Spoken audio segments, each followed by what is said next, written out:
Earlier, I spoke with Texas Republican Congressman Michael McCaul about the Signal report and much more. Here's our conversation. Congressman, CBS News has confirmed through various sources that a Pentagon Inspector General's report found that during Signalgate, the Defense Secretary Pete Hegseth risked compromising sensitive military information, which could have endangered American troops and mission objectives. How do you respond to that? Well, I do know the Inspector General's report found that none of the information was classified information, which is very important. It was all unclassified. But, you know, I think we have a duty, both in Congress and the executive, to ensure our communications are not,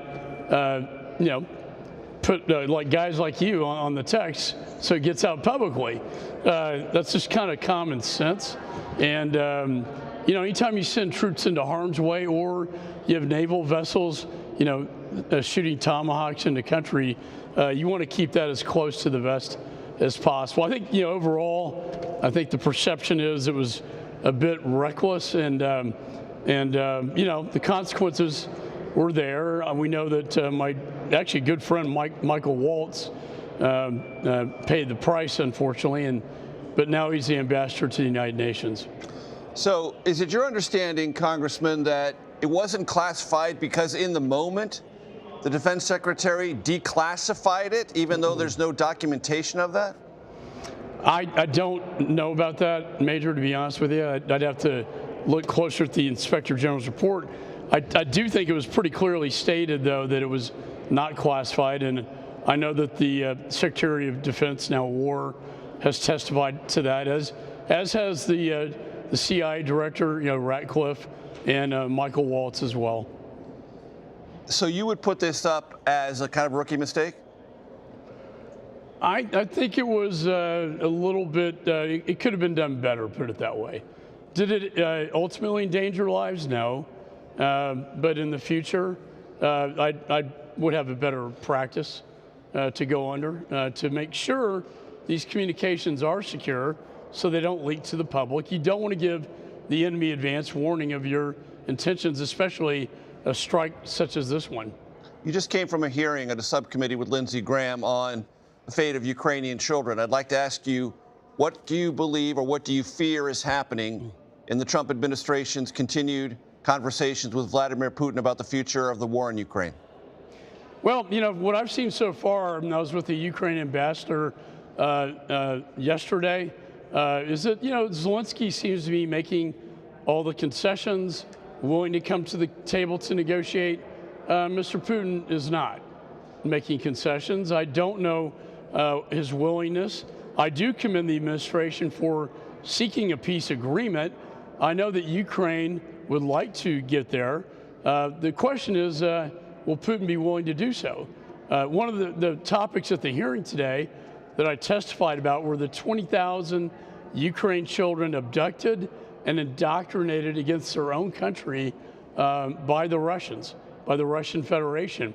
In addition, there are 43,000 children in these military camps in the occupied territories where an additional 1 million children are that are also vulnerable to this sort of indoctrination, which not only goes against Ukraine, but also against Europe, and also, in their words in Russia, against NATO.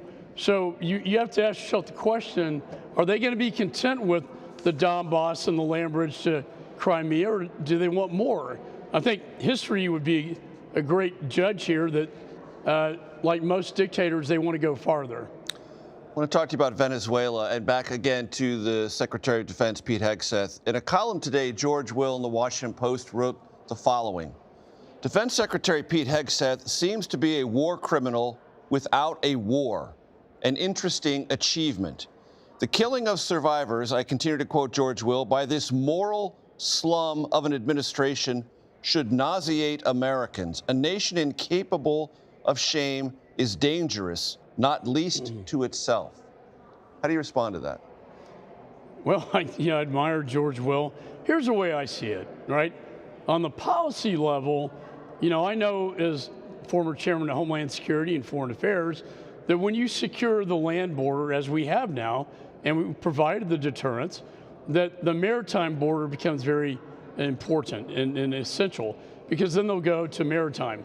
This is precisely the deterrence that needs to be done in maritime space. This is done in international waters. They have been designated a foreign terrorist organization. The cartels involved.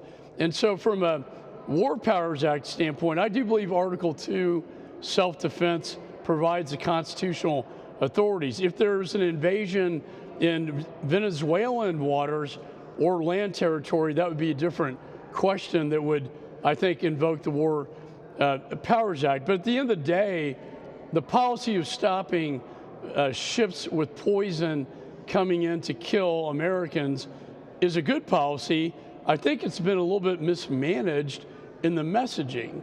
And what do I mean by that? I mean, in terms of, instead of talking about the policy, you know, we're going after, talking about hanging members in Congress and in the Senate, or, you know, other rhetoric that could be toned down.